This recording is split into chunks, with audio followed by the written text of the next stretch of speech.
does that thing have to be so enormous? Well, it is an irony that, you're studying the tiniest things in the Right. world. But in order to study them, you need incredibly high energies. And we get high energies by accelerating these things around and around. And you need a certain distance, in a sense, to build up the speed. Also, to keep particles, to keep charged particles, this is accelerating protons, which have a positive charge, to keep them going around in a circle, you need very, very strong magnetic fields.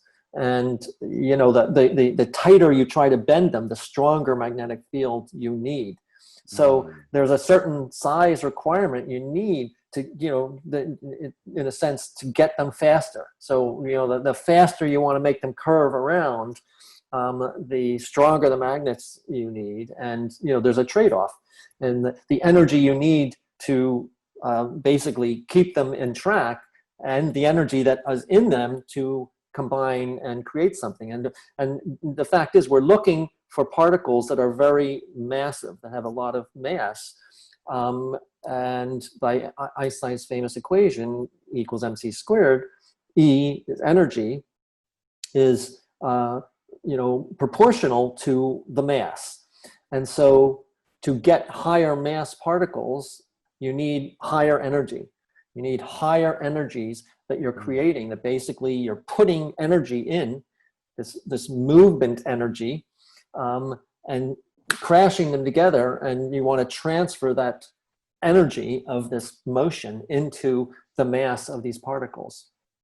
So you need this huge thing to build up enough energy to create massive particles.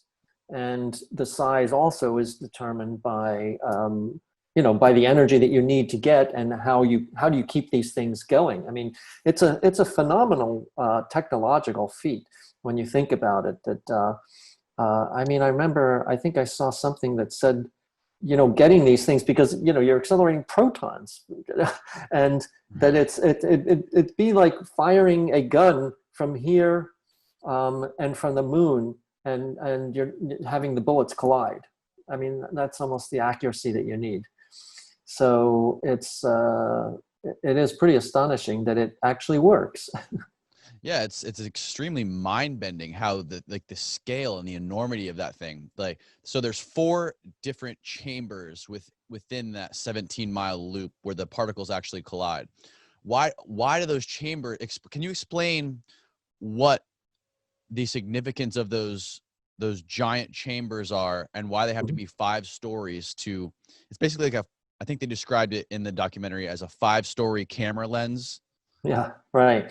Yeah. So, so the Large Hadron Collider itself is this ring of basically two tunnels of protons that are sent circulating around in opposite directions. So they're sent around, and they get faster and faster and faster. And then these 2 beams are, crossed. So the beams are directed toward each other, and they cross at 4 points where you can have the collisions. Okay. And the collisions, again, you're slamming things together, each of them going very fast.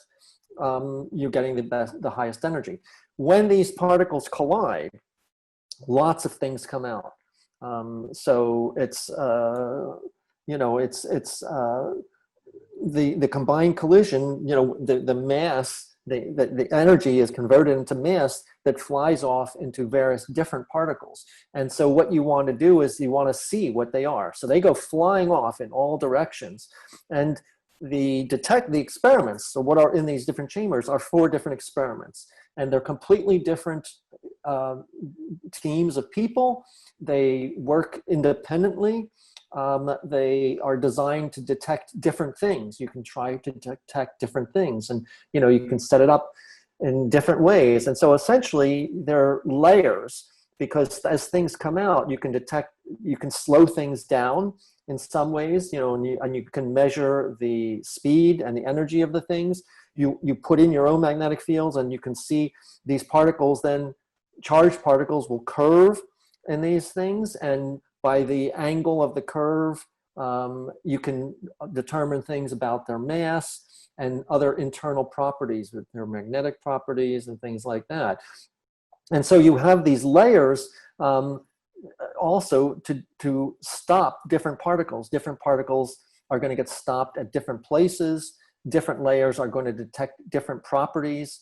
And so again, these things are happening at such enormous energies, and it's happening so quick that you need things that, you know, can register them as successively as they go out, and to eventually stop them. You know, so you need to, ideally want to find the thing that actually stops it too, and really determines its final energy. So that's what these are for. I mean, that's why you need them. And you know, it's a camera in the sense of more of an electronic camera now, where you have things, you know, like in a camera, the photons are coming in, and you know, can activate various pixels or something like that in a digital camera. And that, in a sense, is what's happening here. These charged particles come through, and you have various wires. You have various electronics there that pick up these charges and send information about where exactly it happened. And you know, you reconstruct. You see, oh, this thing looks like this particle has gone in this curve in this direction. This one looks like it's curved off in this direction, and this one stopped here,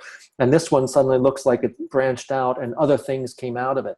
And you know, using our current theories, we can reconstruct what those are and predict where things should go and what should happen. And so that's what that you know, that's the sort of the origin of these things, and why they're so big. But as Monica says, it's not like it's just a lot of rebar and space. It's like, you know, a 7-story Swiss watch. Everything. Right. This is, you know, this is custom built. I mean, this is all things that, you know, there's no place that's really using things at this level. I mean, you know, one of the things is that in getting to this level, they've had to develop technologies that are used in many other fields at a lower level, right? I mean, so it's taught us a lot about imaging and cryogenics, superconductivity. I mean, magnets, and it generates so much data that it has also necessitated a better understanding of how can we process so much data and information. And so, you know, famously, the web language was invented at CERN by Tim Berners-Lee in order initially to just be able to communicate with all the physicists to distribute all the information. The World Wide Web, right? The World Wide Web, right? Yes, exactly. So right. So that language, that protocol was developed there, and thankfully, because it was not, they don't charge for it. So, you know, it was made available. I mean, CERN, which is the overall research facility where the LHC is not a profit. It's a nonprofit organization. It's for the, you know, universal pursuit of science, and so it was sort of made available to everybody. You know, if it was a private enterprise, every time you did a search, you'd be paying somebody. Yeah, it's amazing, all the different people from different countries, even countries that are enemies of each other, all these scientists working together on one massive thing. And I mean, I think that's the biggest man-made machine on Earth, right?